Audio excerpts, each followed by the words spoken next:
দেশে সপ্তমবারের মতো উদযাপিত হচ্ছে জাতীয় ভোটার দিবস। চূড়ান্ত তালিকা প্রকাশ। দেশে এখন মোট ভোটার 12,37,00,000 জানালেন সিইসি। জাতীয় নাগরিক পার্টির 217 সদস্যের আহ্বায়ক কমিটি অনুমোদন। জিয়া চ্যারিটেবল ট্রাস্ট দুর্নীতি মামলা। বেগম খালেদা জিয়াকে খালাসের বিরুদ্ধে আপিলের শুনানি 3 মার্চ।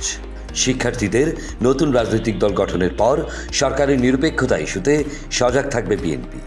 গাজায় বেড়েই চলেছে প্রাণহানি।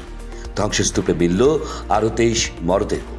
টঙ্গীতে যৌথ বাহিনীর অভিযানে আটক অর্ধশতাধিক। সাইবার ক্রাইমের শিকার শ্রেয়া ঘোষাল সতর্ক করলেন সবাইকে। সাকলাইন মুস্তাকের চ্যালেঞ্জ, ভারত ভালো দল হলে পাকিস্তানের সঙ্গে সব ফরম্যাটে 30 ম্যাচ খেলুক। ইংল্যান্ডের হারে ষষ্ঠ বাংলাদেশ, পাচ্ছে বাড়তি 3 কোটি টাকা।